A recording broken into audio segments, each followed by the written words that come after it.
Overeaters Anonymous is a fellowship of individuals who, through shared experience, strength, and hope, are recovering from compulsive overeating. We welcome everyone who wants to stop eating compulsively. There are no dues or fees for members. We're self-supporting through our own contributions, neither soliciting nor accepting outside donations. OA is not affiliated with any public or private organization, political movement, ideology, or religious doctrine. We take no position on outside issues. Our primary purpose is to abstain from compulsive eating and compulsive food behaviors and to carry the message of recovery through the 12 steps of OA to those who still suffer. How our meeting works. At this meeting, we follow a rotating format.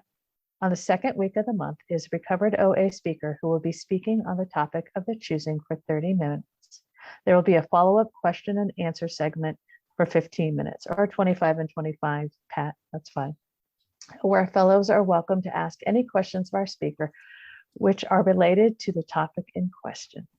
Disclaimer, this meeting will be recorded by audio only, and you will see a recording sign at the top of your screen. The question and answer section of our meeting will also be recorded. Please post only in the chat function your question to our host, Rebecca, and we will ask the question anonymously on your behalf. Please do not do this before the question and answer segment opens. Seventh tradition. Before we share, it is time for a seventh tradition. Although we are meeting electronically, we still have Zoom meeting costs to pay, and we also give contributions to OA UKEB, which is our virtual intergroup. Please make a contribution using the PayPal details that will appear in the chat. Newcomers, we ask that you wait to contribute until you are sure you want to be here. Right. And I see that that is in the chat. Fabulous. Today is a speaker meeting, and sorry, just pulling up my script here. And we are honored to have Pat OC. She's from Beaverton, Oregon, USA. She's delighted to be invited and very much looking forward to having a chance to participate in this meeting. She's going to talk about her experience, strength, and hope on sponsorship. And Pat, I will go ahead and turn it over to you. Well, that was quick. I thought we'd do like the 12 steps and a tradition and all that stuff. So I was typing like frantically here. I'll add more to that in a minute. I was just putting in the chat a tool that I've found helpful with sponsor and sponsees. And I'll add more to that later. We'll keep it as a mystery to keep you hooked, guys. Okay. My name is Pat. I'm a compulsive overeater. Delighted to see you all. This is a real nice size meeting. I bet you all know each other pretty well, which is way cool. Those are some of the meetings I enjoy the most. So I guess I'll give you a little qualify first. I've been in OA for a little over 11 years.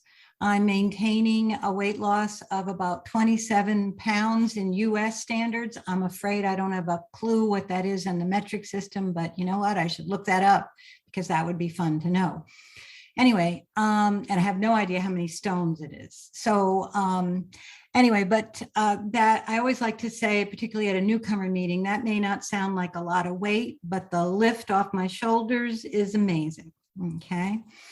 So I've been involved since almost the beginning of OA in service. And as a result, I have had the privilege of getting to know and love people all over OA world, which is amazing. So the invitation today is just another example of all the ways we connect in ways we never expected, thanks to this fellowship.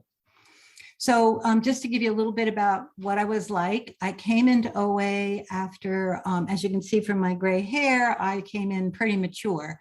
I had been fighting the good fight all of my life with roller coaster dieting. And I would get down to go weight, you know, that mystical place where life was hunky-dory and, you know, I farted rainbows. Anyway, that lovely place many times. And then inexplicably, can I say that? No. Anyway, I would then start going back up again, and usually a little bit higher than I was before. And I just did this on a continuous basis. That definition of insanity is doing the same thing and expecting a different result. Well, that was me for sure. I happened to work in a profession where I, quote unquote, knew better. Intellectually, I knew way better. In fact, part of my job was telling other people how to do better. So this was particularly confounding for me. So I had finally reached what I'd call a really wonderful address on Desperation Street. Totally depressed, totally, I was suicidal, except that would be too messy for my husband and daughter. So maybe I could commit suicide. I decided slow motion with eating. I had zoomed up to the highest weight I'd ever been in my life. And I didn't have another diet in me. Did not have it. And I told my husband, okay, I'm going to go to OA. I knew about 12-step programs from my work. And he was just like, yeah, go, anything, because he knew how miserable I was. So I walked into my first meeting and I listened, and they said at the end I could ask questions. So my question was, what do I do now? And one of the people at the meeting said, well, there's the 4 words. And I thought to myself, oh, good. Take the magic wand, brush me with it. All will be well. I'll be all better. Tomorrow I'll wake up and all the weight will be gone. What are the 4 words? And he said, 3 meals, no snacks. Well, I didn't know at the time, but I do recognize it now as a straight shot from my higher power. Because guess what? That's not a diet. That's just living. So I walked out of there and I thought, oh, okay, I can do that. Who knows why I thought that? But that very night, my husband and I went into Portland for a show or something. And on the way home, decided to stop at our favorite 24-hour coffee shop. And I never had been in this coffee shop without having my decaf coffee and something sweet. And I looked at the display of wonderful sweet things and I thought to myself, oh, but it's not a meal. And I had my decaf coffee. And it's been like that for me ever since. With variation, with evolution, with learning, with working with sponsor and sponsees, there's been adaptations and learnings along the way. But my favorite thought about my food plan and life in general is that honesty will never take me someplace I shouldn't go. So one of the things I've learned with my food plan over time is that when I get an indication that there's an issue, then I just have to pay attention to it and learn from it. One of the things, if you had told me when I walked in the door that I would be texting my food on a daily basis to anyone, I would have said you were insane and I would have walked out of the door. But I'll tell you a little story as we talk about sponsor and sponsorships about why that's changed. And I had a dear friend in program who used to say if she knew then what she'd be doing now in program, she would have run screaming out of the door as well. So it's fascinating to me how this stuff evolves as our honesty and willingness evolves. So it's really interesting. And the reason I love to talk about sponsorship is because that's one of the biggest spurs to my evolution, is working with a sponsor and sponsoring. So, all right, I will start in on that topic now. And the way I'd like to start in is those of you who have chosen to have your camera on, or if folks who don't have their camera on care to turn it on, no requirement. I would like everybody to close their eyes, and I will look at multiple screens if I have to, where there's 2 screens. I'd like you to close your eyes and hey, this is fun. Before everything, it's always good to take a few deep breaths. So close your eyes.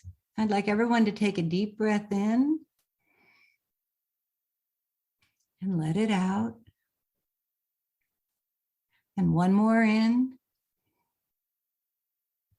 and one more out. And I'd like to encourage you to keep breathing through the meeting. Now what I'd like you to do with your eyes closed, so only I'm going to look, I'd like you to raise your physical hand if you are currently being sponsored. So please raise your physical hand if you are currently being sponsored. Yeah, hooey. Okay. Now lower your physical hand, keeping your eyes closed. I'd like you to raise your physical hand if you are currently sponsoring.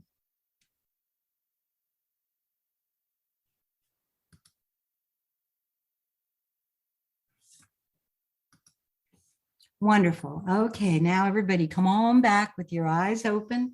Turn your cameras off if that's what you need to do or want to do.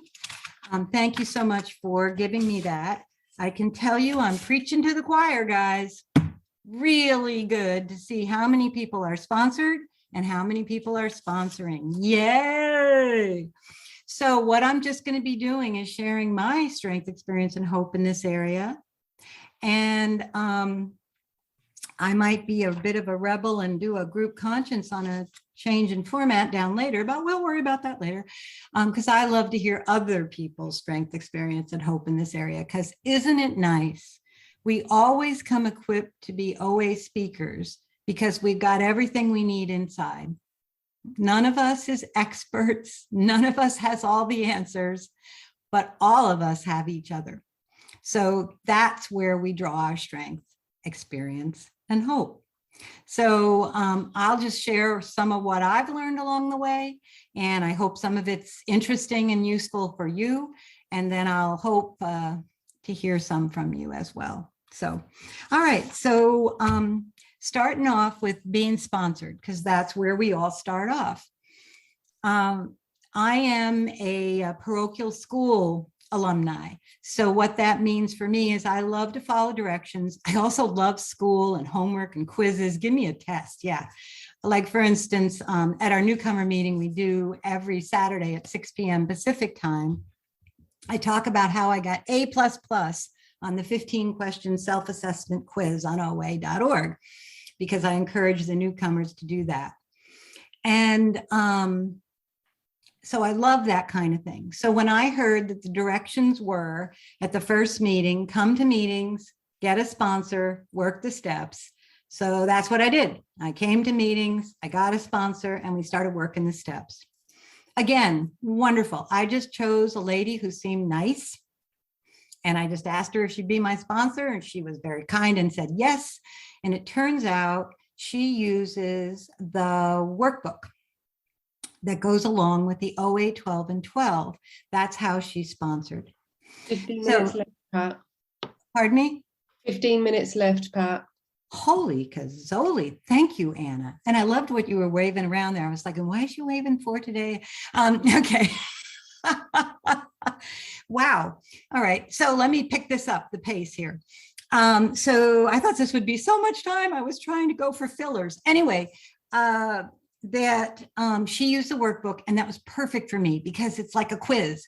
Okay, read the chapter on the step, answer these questions, share with sponsor. We met once a week, face to face, and went over my answers in the workbook, and we marched our way through the steps. And then I'm from the US, so one of the things she didn't let me do was dally on step 4. She said, you know what, by 4th of July, you're going to give me your 5th step. So we actually did that in a parking lot on the 4th of July of the church where we met. And that's Independence Day for us in the US. And that was perfect for me. It allowed me to not angst over my 4-step too much and move it right along. So I really loved that. And that was very helpful to me. Okay, so then one of the things as we marched through the steps, I became like a little first grader in our meetings. I was the one that was always like, oh, me, when it was time to read the promises, because the promises were coming true for me as I was working the steps. So I'm a real firm believer in working the steps. That's the only reason I'm your sponsor. And that's the only thing we're about when we're sponsoring. Obviously, I get to hear a lot about your life. I get to learn a lot about you. But what we do is bring it back to the steps then. How does this apply to what we're learning now? How did what we're learning now apply to what your situation is, et cetera? So working the steps is job one, stays job one, and is job one in sponsoring. And it's a privilege and an honor to do it, but I didn't think so at first. When my sponsor said, "You're ready to sponsor," I was like, excuse the expression, holy shit, really? No, can't be true. I can't be ready yet. Oh no, I'll never do this right. Oh God. And that was actually true for my first few sponsees. Poor things.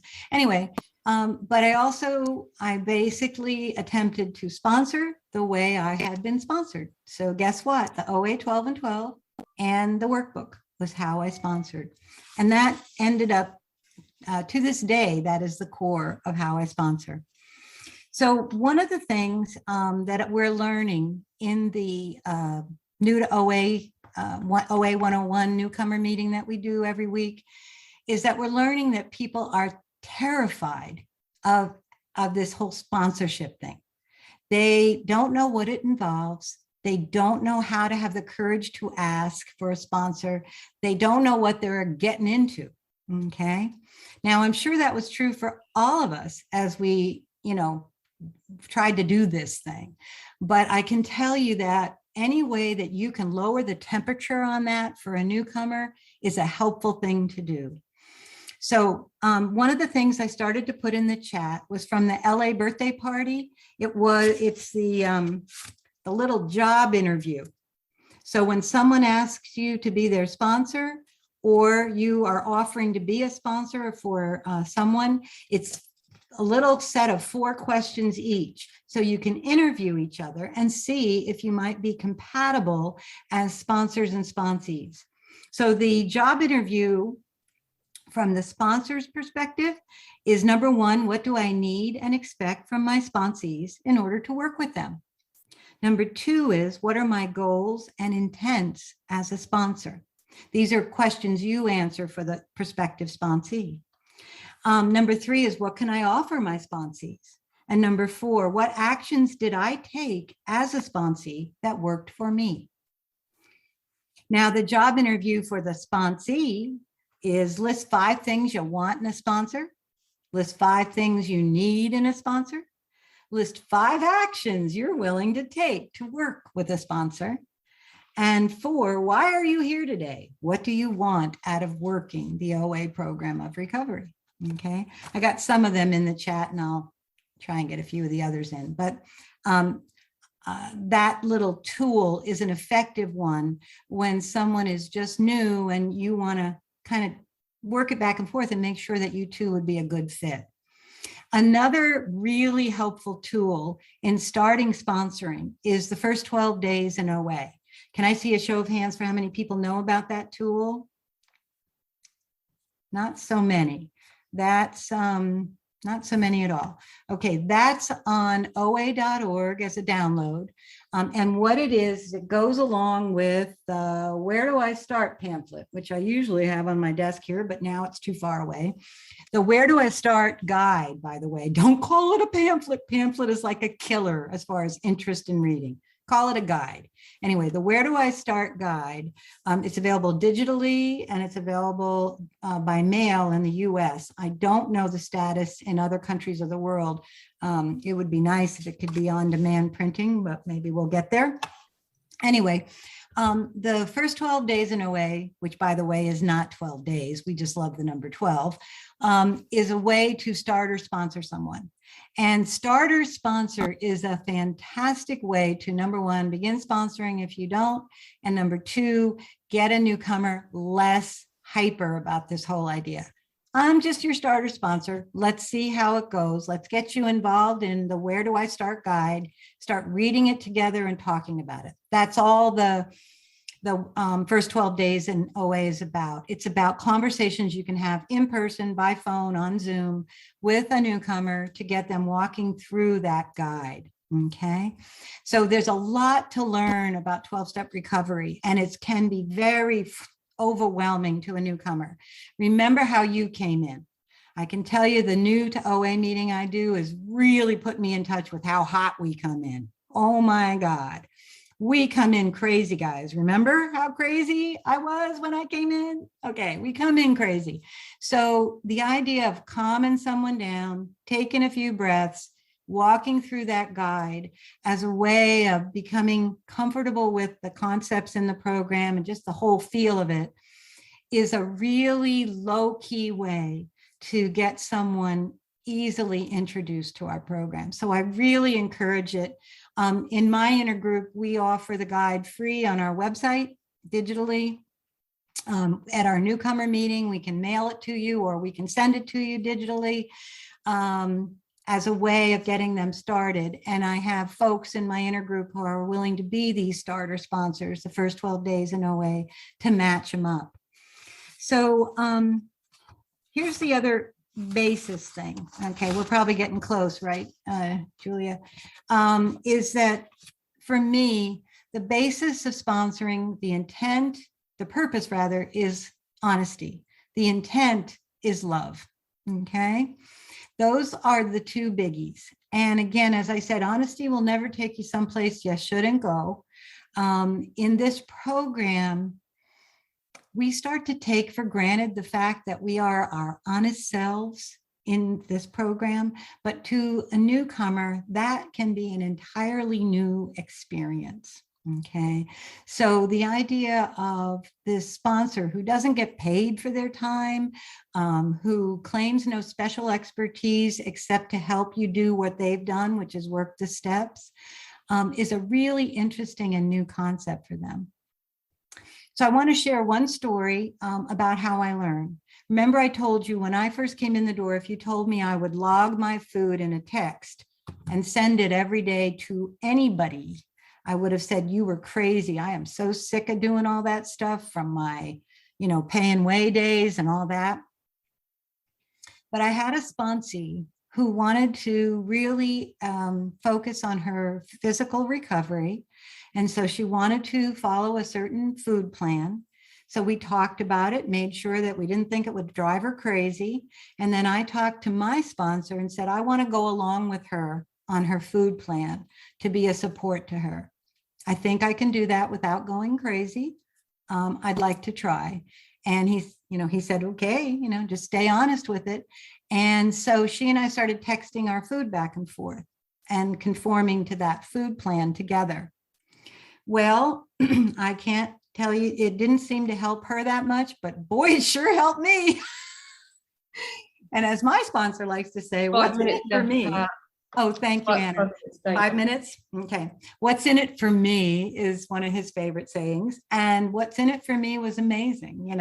I had a further enhancement of my physical recovery. To this day, I text my food to a sponsee and I text my food to my sponsor. And no one's making me do it. I'm doing it because it helps me. Okay. So the idea, I love homework. My sponsees could tell you that one of the things I'm most likely to say to them is, did you write about it? And one of the other advantages of liking homework is I will never assign something to a sponsee that I don't do myself. So therefore, I am always refreshing and reworking the steps because that's what I'm doing with my sponsees. Right now, I have mostly longtime sponsees. I also have a few starter sponsees. And so I'm working on different things with different ones of them. In particular, we may focus on step 6 and 7 for a while. I might work on that with one sponsee. We might pick up a book we want to work through together with another sponsee. So all this stuff keeps me going and growing in my own program. My poor, long-suffering sponsor gets to walk and talk with me on a weekly basis. And as you might imagine, in a sponsor-sponsee relationship, he's mostly listening while I'm mostly talking. It goes on and on. I give them a lot of credit. So that relationship of having someone that I know basically is just going to listen. And then if I really want to annoy him, I'll ask him for advice.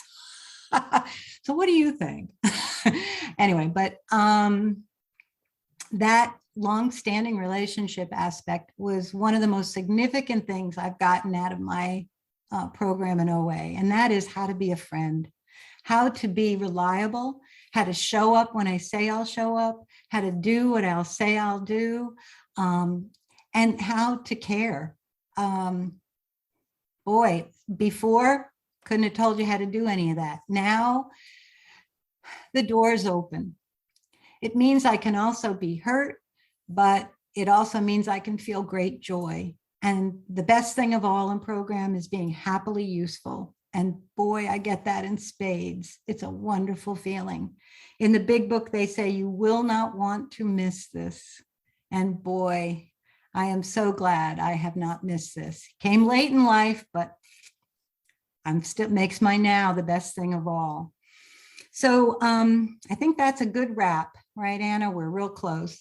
And happy to take questions. And if those questions take the form of a strength, experience, and hope item that you've learned, I'm happy to say, wow, cool, too. So I guess we can do that now. Kara, I'll turn it back to you. Thank you so much, Pat. Just as a reminder, we will now open the question and answers section of our meeting, which is also being recorded, so that we are concurrent with GDPR. Please only post your questions in the chat function to our host, Rebecca, and she will ask them on your behalf. Okay, so put it in the chat. You can send it directly to Rebecca. You can just put it in the regular chat. It's totally up to you. And I'm going to turn the meeting over to Rebecca. Oh, thanks a million, Kara. Thank you so much, Pat, for your wonderful lead share. That was brilliant. So Pat has already placed those first 4 questions, and I reckon that Pat will probably endeavour to put the other 4 questions in the chat. So when she does, I will say them out loud again. So we've got it on the recording. But we've got a first question through on the chat, and that is, so Pat, what obstacles do you find in sponsorship and how do you overcome them? We got a million of them, guys. Each person presents in such different ways, but I can tell you one of the most common that I've experienced and that I hear about is the idea of caring more about your sponsee's recovery than they do. Okay, it's the idea of responsibility for recovery. This is an inside job, and it's up to each person to drive their recovery, to be the driver, right? We are just, in a sense, the co-pilot. And I have found that I've had terrible angst when I had one sponsee, oh my God, wrestling her down to a 5th step was like alligator wrestling. And she had told me that she wanted to give her 5th step to her priest. And I think she expected me to go all like, oh, no, you got to tell me your 5th step, blah, blah, blah. And I'm like, great, wonderful. Anyone you trust, if they understand what a 5th step is fine to tell your 5th step to. And so it just became a series of other barriers to that and such. And, ultimately, the biggest obstacle is to recognize when you yourself are an obstacle. So if you're an excuse for someone to not work their program, in this case, I finally told that sponsee that I was not moving her along. My sponsorship wasn't moving her along in her recovery, and that I suggested that she find another sponsor. And that was really hard. And she also, she negotiated a trial period of continuing, and I said, okay. But at the end of that, I said, nope, we're still frozen. So I think it's really important. So that idea that honesty is our purpose and our intent is love means that we have to call it as we see it. with our sponsees. And we have to say things like, I can't want this more than you.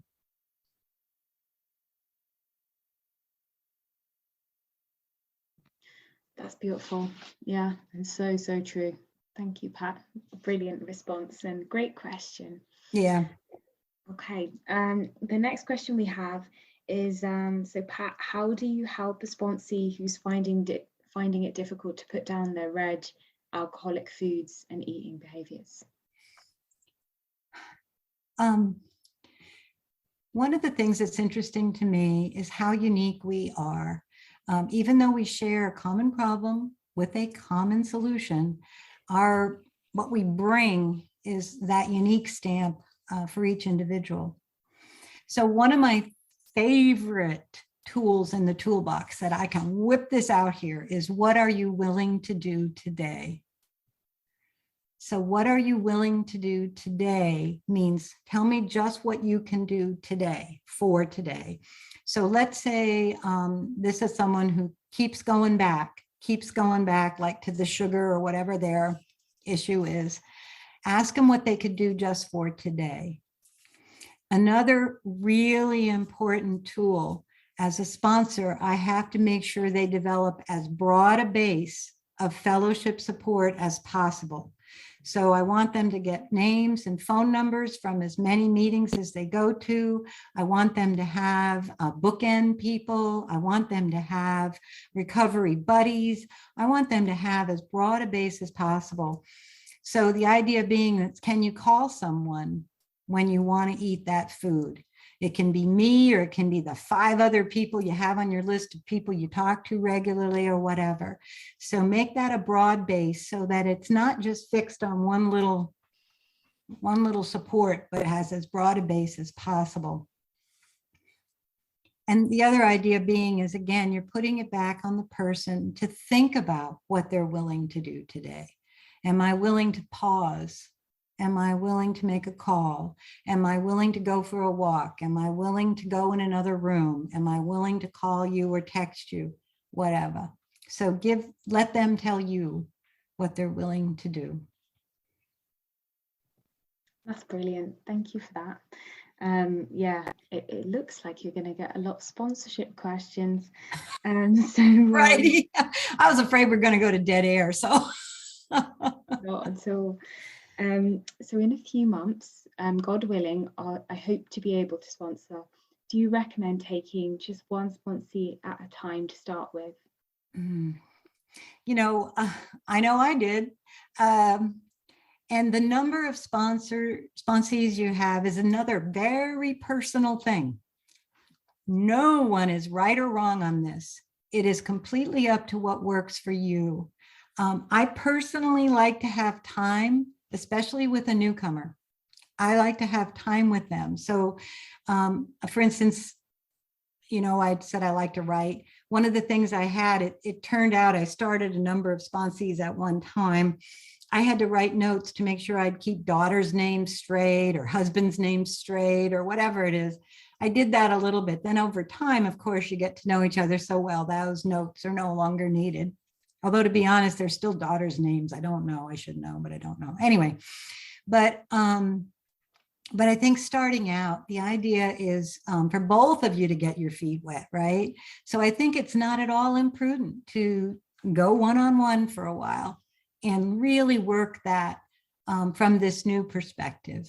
Get your feet on the ground, and then higher power will let you know when you're ready, because guess what? Someone will probably ask you to be their sponsor. And that might be a clue that you're ready to take on someone else. But I think it's a very personal decision. Remember, our program is suggestion only. Okay, we don't have any OA Nazis here.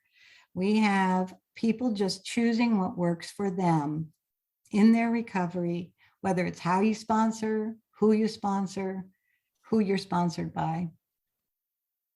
Just the main thing is to be involved. Brilliant. Thanks, Pat. Okay, so what do you do with a sponsee who's recovered but seems unwilling to take more actions? So we're talking about someone that either you or another sponsor has worked the steps with that person. So they're through what I'd call the first blush. We could do a show of hands. How many fourth steps have you done? How many have done 5 or more fourth steps? You know, every single time a sponsee does one, I'm doing one. So anyway, my poor sponsor. Anyway, but after that first blush, if you will, I find steps 10, 11, and 12. They're really challenging because that's where I'm supposed to live now, right? Steps 10, 11, and 12. So I try and come up with creative ways to think about step 10, 11, and 12. I ask my sponsees for creative ways for us to work steps 10, 11, and 12. Thanks to a current sponsee I have, a longtime sponsee, she and I are working through a step 11 meditation book that applies to all the steps. And it's been fabulous. She's definitely taking me places with my higher power I have never gone before. So there are opportunities. That's the fun of our recovery program, guys. It's creative and there's growth. So work it back and forth. This is a two-way street, right? Work it back and forth and say, so what could we do that will freshen this up? What can we do that'll take us into new growth? What can we learn that's going to be fun and interesting? That's what this stuff is all about. That's great, thanks. Okay, while we've got a pause with the questions, would you be able to kind of run through what those 4 questions that sponsors would ask their potential sponsees? And then hopefully we can get them in the chat. Someone Okay. jot them down. So the first one is, what do I need/expect from my sponsees in order to work with them? So that's what's one of the things that's interesting is last week on our new to OA meeting, my stepdaughter, an adult stepdaughter, sat behind in the chair there. She's in another 12-step fellowship and she wanted to hear what I was doing in mine. And that was wonderful. So she heard a newcomer ask, what is this sponsorship thing? And we gave an answer, but she felt like we didn't answer what the person was really asking. What they were asking is what's physically and action-wise involved in sponsorship. So for example, I would tell sponsees, I'd like to meet with you face-to-face if they're in my neighborhood for an hour every week while we work through the steps. I'd like to work in the OA 12 and 12 and do the workbook, okay? And I would like to work our way through the steps very specifically.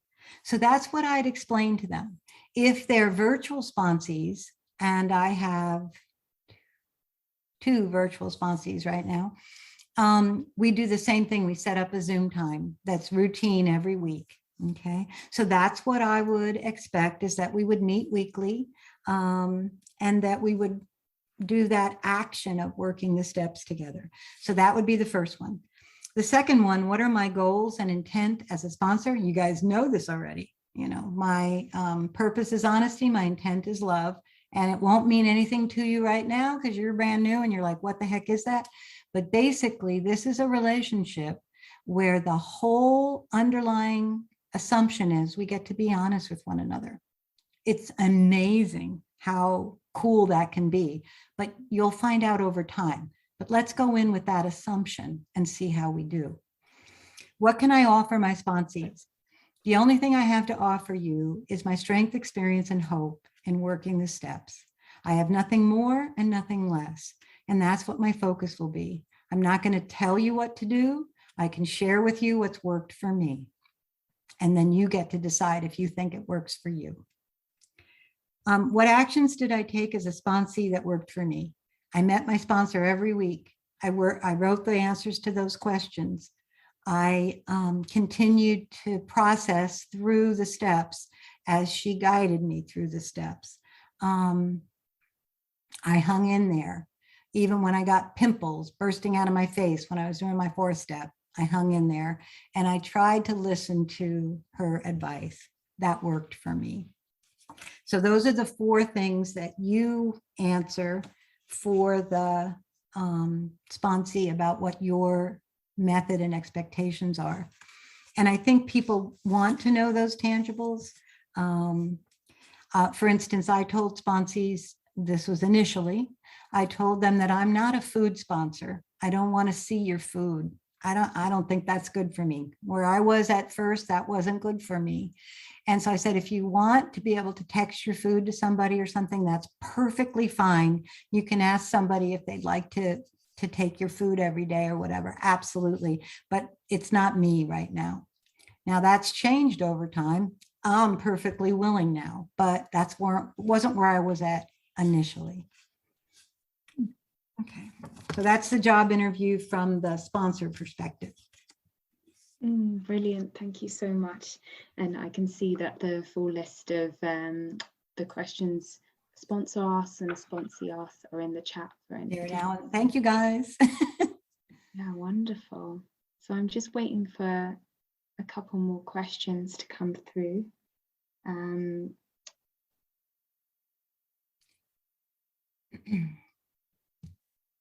Someone has her hand up. She might not be able to use the chat.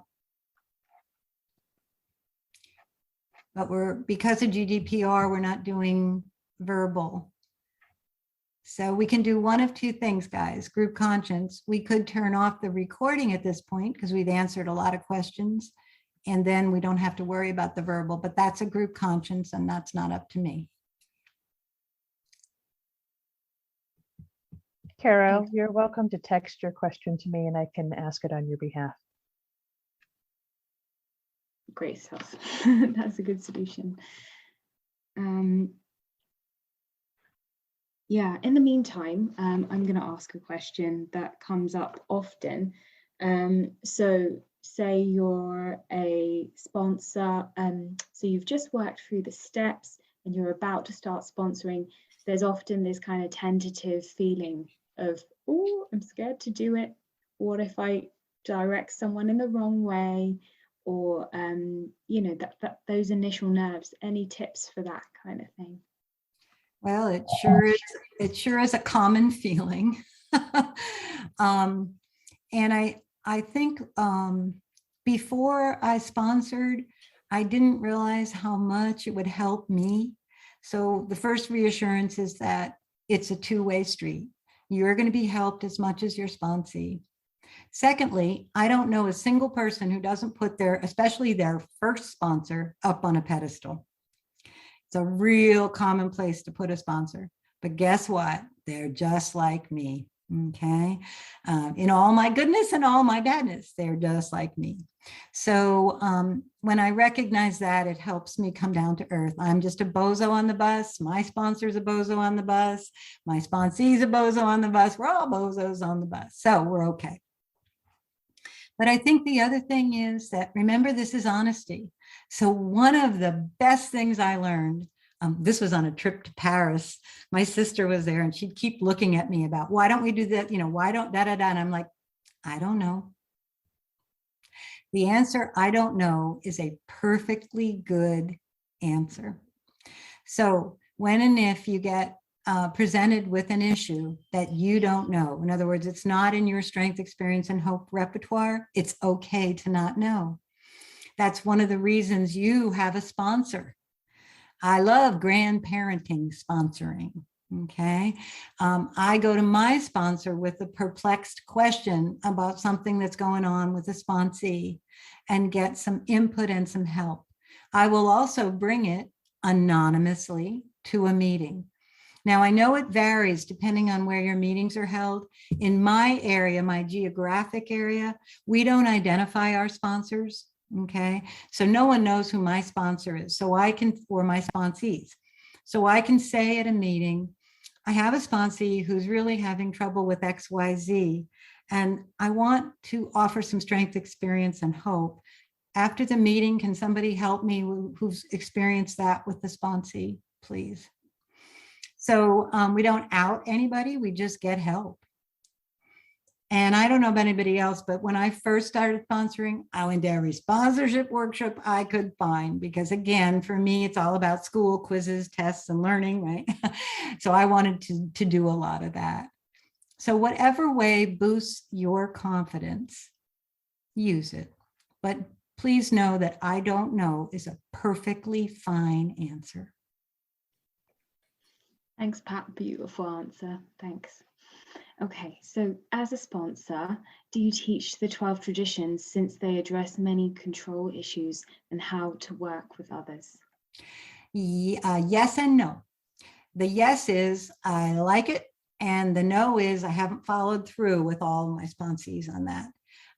We started it with a couple of them when we realized that this could really be fruitful, but we haven't gone into it in the same depth. I guess what we could do, ooh, this is a fun idea. Since the workbook ends with the steps, we could make up our own workbook. Because I love writing. We could take the traditions and read it paragraph by paragraph and come up with questions that might illuminate what we could learn in that paragraph. So, you just set my sponsees up for a lot of homework. And me too. But I love the traditions, and I do think they get short shrift in some ways, and they can be extremely helpful. Absolutely. Absolutely, that's brilliant.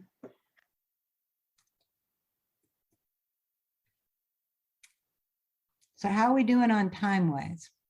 We're doing on Where's time, Anna? like we've got time for a few more questions. Okay. So yeah, feel free to kind of drop them to me.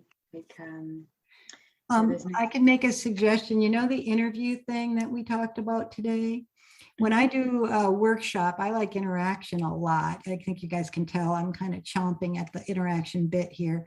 But what we do is, like, on Zoom, you could do this in breakout rooms, pair people up, and each person takes a turn being each side of that interview question, that job interview question.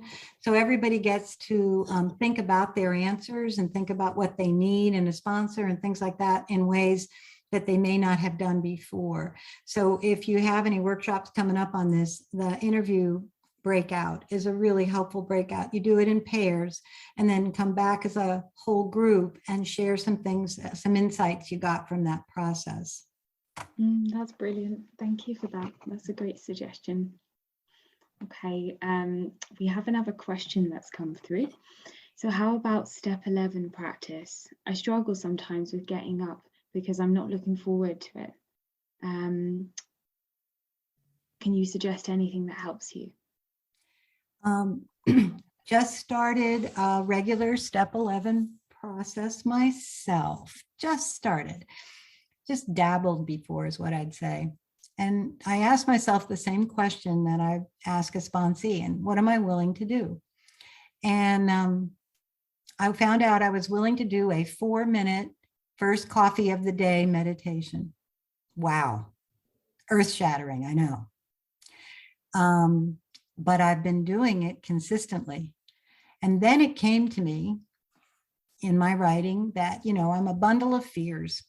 And what is the opposite of fear? It's trust. So where does meditation take me? Closer to my higher power and better trust.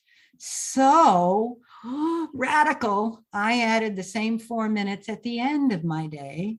And then I write down anything that came to me in that 4 minutes as my reflection from the day at bedtime. So the really cool thing I can say is I increased my meditation by 100%. Amazing how numbers can make things sound really cool. But I think that question of what am I willing to do today is a really good question, both for oneself and for sponsees.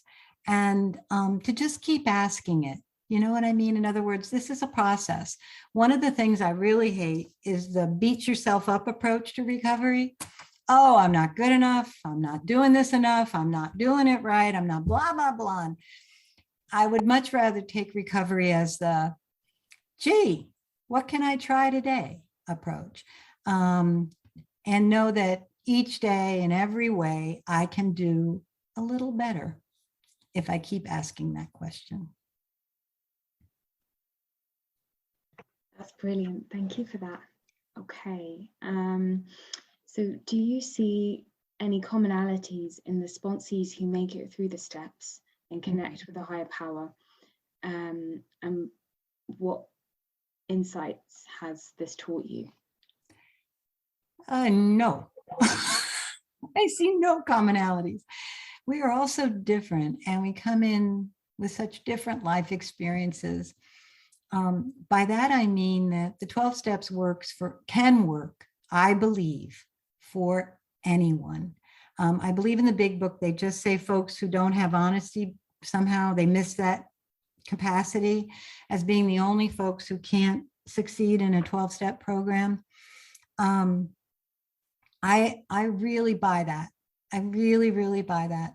Whether I'm the sponsor that's going to get them there, it may not be my role in their recovery. But I've had 2 sponsors in program in my 11 years. And I've learned valuable things from both of them. Some people have had many more sponsors in shorter time, but I'm sure that they would take a grain of something helpful from each of them. And I think that the main thing here is persistence, the principle of step 10, if you will, which is to just encourage someone to keep coming back and not to leave before the miracle happens, and to tell them that the miracle happens in many different ways, as many ways as there is us. And to, if they cannot fail, so long as they do not quit. That's brilliant, thank you. Okay, so what if a sponsee is abstinent but has difficulty sharing on meetings and communicating with other members? Do we stay kind of sponsoring that individual, or do we leave them to find their path? I'd say someone who's earnestly working the steps and still trying to come to meetings. One of my sponsees is a really devoted introvert. I don't know why she chose me. I am hell for her, but she chose me. And one of the things we've worked on is she used to think she had to have perfect shares. They had to be shares that were all thought out, and they had to contribute to the meeting and all that. And I have worked with her on the idea that shares are for you. Shares are for you to get your heart open. That's all they are. They don't have to do anybody else any good. They only have to do you good. And guess what? I feel they cannot fail to help others if they help you. That's just my belief. But that's been a long time. But I can tell you, she's now sharing at meetings spontaneously. So we get to change over time. We do get to change over time. That's what redemption is. If you read the big book on some of those stories, I used to think those people need to go out of the gene pool. They're just the dregs of society, blah, blah, blah. Look at the human beings we become through this recovery process. Redemption is amazing. I hope to keep going there. And I know that it is possible for human beings to go there. And it's the most amazing thing. You all know it. When the light comes on in somebody's eyes, you've seen it. You've felt it. And that feeling is priceless. It's pretty special for sure. Thanks, Pat. Okay, so hi, Pat. I'm in the process of deciding if I should sponsor again or not. I've had a huge health and energy drop while working with my last sponsee. I had to end the sponsorship. Now I'm afraid to start again. Do you have any insights? Something I've heard of, and I'm kind of doing that right now with one of my sponsees. She's really a sponsee. She has way more years in program than me. And we were matched up, I don't even know, virtually. I had never even met her in person, by a mutual friend in program. And she's been so good for me. And I hope I have been good for her. I believe that, she tells me I am. So, one of the things that it's like a recovery buddy.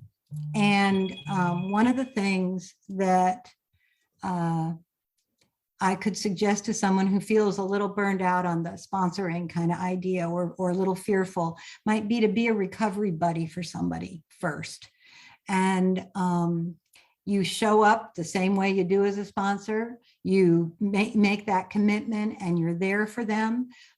You support each other, but you may not feel so solely, the sponsor. So you could try that approach and see if that's helpful for you. Being a recovery buddy is huge for people. So you make that offer in meetings and see if you can match up that way. And then see if that leads you back comfortably to sponsoring again. That's a thought I have. That's just one approach. There's a million of them, I'm sure. That's just one. Remember, these are suggestions only. Brilliant. Thank you for that. Okay, and one last question before we close. How do you stay connected with your higher power in times of trouble when your self-will tries to take over? When what, Rebecca? When self-will. Oh God, isn't that every day? I'm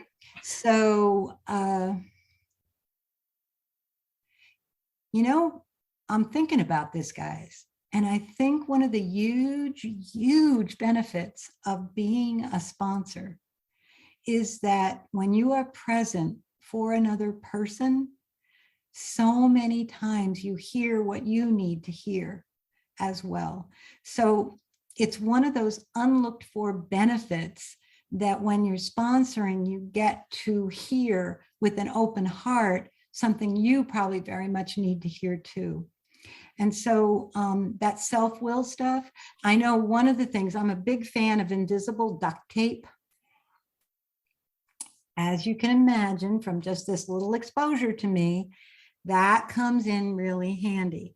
And sponsorship has taught me about more judicious application of duct tape, where I just listen.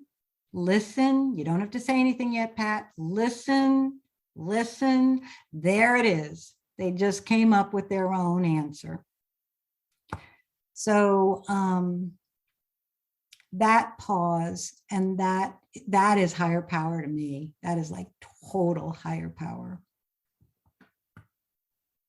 Oh, that's brilliant. Thank you so much, Pat. Okay, I'm going to pass it over to Kara. Thank you so much. Thank you. You have such a beautiful voice for this. Thank you, Rebecca, and thank you, Pat. Question and answer has now come to a close. Thank you to our guest speaker, Pat. Yay! For your service, time, and energy. For any newcomers, we have a newcomers hub where newcomers greeters Amanda and Linda will be very happy to have a more informal chat and or answer any questions. To any newcomers who would like to stay behind at the end of the meeting to ask questions, please raise your hand electronically now, and we will invite you to a breakout room on Zoom where our newcomer greeters will be able to help. This group also has a WhatsApp group for fellowship and inspiration. Please see the chat box for the link and or contact Martina for more details.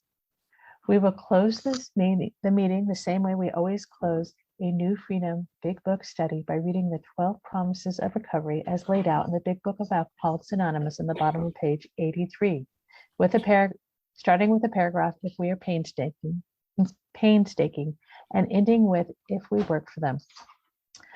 Pat, would you like to read those for us? I can put it on the screen. Oh, sure. Okay, otherwise I have to go running for my big book. I have it right here. No problem. Here we go. All right, guys, remember the first grader who was raising her hand at every meeting? I'll read the promises. I'll read the promises.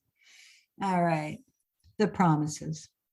If we are painstaking about this phase of our development, we will be amazed before we are halfway through. We are going to know a new freedom and a new happiness. We will not regret the past, nor wish to shut the door on it. We will comprehend the word serenity, and we will know peace. No matter how far down the scale we have gone, we will see how our experience can benefit others. That feeling of uselessness and self-pity will disappear. We will lose interest in selfish things and gain interest in our fellows. Self-seeking will slip away. Our whole attitude and outlook upon life will change. Fear of people and of economic insecurity will leave us. We will intuitively know how to handle situations which used to baffle us. We will suddenly realize that God is doing for us what we could not do for ourselves. Are these extravagant promises? We think not. They are being fulfilled among us, sometimes quickly, sometimes slowly. They will always materialize if we work for them.